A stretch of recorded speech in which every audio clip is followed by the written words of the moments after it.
Hello everyone, and welcome back to the channel.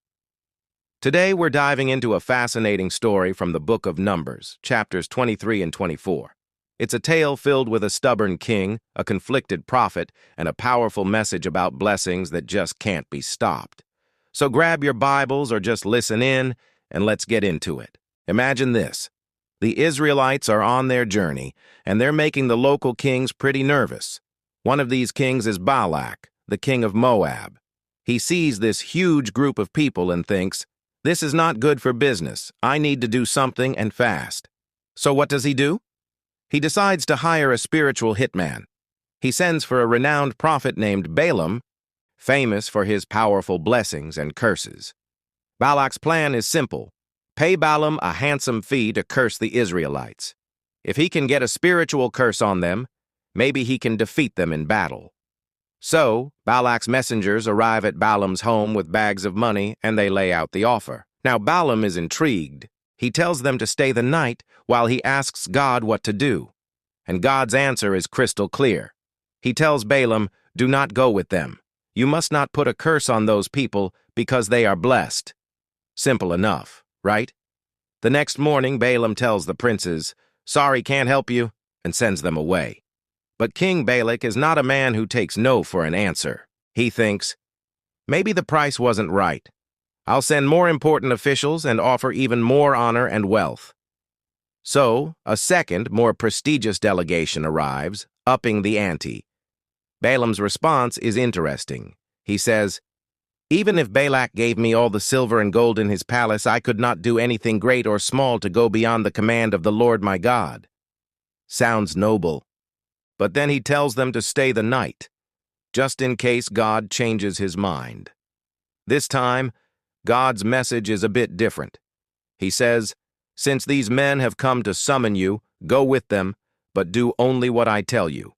So Balaam saddles his donkey, and off he goes. But God is not pleased with this. An angel of the Lord stands in the road with a drawn sword to block Balaam's path. Now here's the wild part.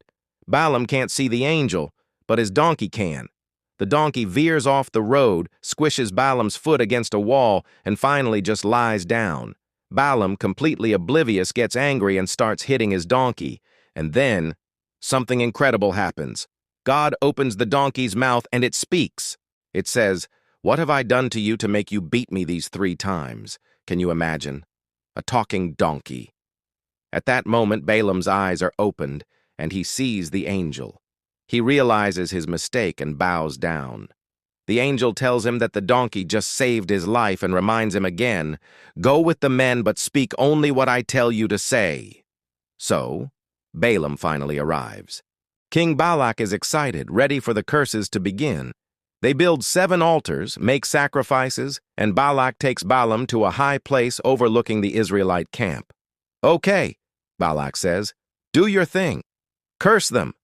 Balaam goes to receive a word from God, and when he returns, he opens his mouth, and a blessing comes out.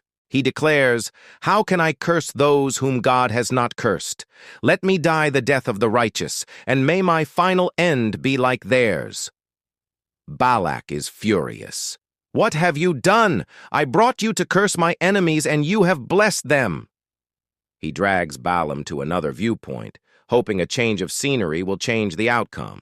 They build more altars, offer more sacrifices. And again, Balaam speaks what God puts in his mouth. He blesses them a second time, saying, "God is not a man that he should lie. I have received a command to bless. He has blessed, and I cannot change it." By now, Balak is absolutely beside himself. In a last-ditch effort, he takes Balaam to yet another mountain. Maybe from here it will work, but it's no use. The Spirit of God comes on Balaam, and for a third time he doesn't curse, but beautifully blesses Israel, prophesying about their strength and their future king. Balak finally gives up, shouting, "I didn't get a curse. I didn't get a blessing. I got nothing. Go home." But before Balaam leaves, he delivers one final, unsolicited prophecy about the ultimate triumph of a star that will come from Jacob and a scepter that will rise out of Israel.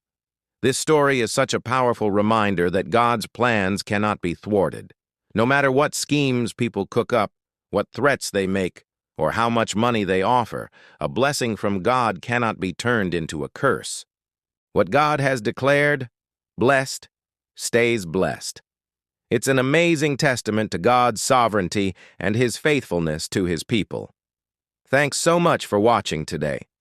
I hope this story encouraged you. If you enjoyed this video, please give it a thumbs up and consider subscribing to the channel for more content like this. We'd love to have you as part of our community. God bless, and we'll see you in the next video.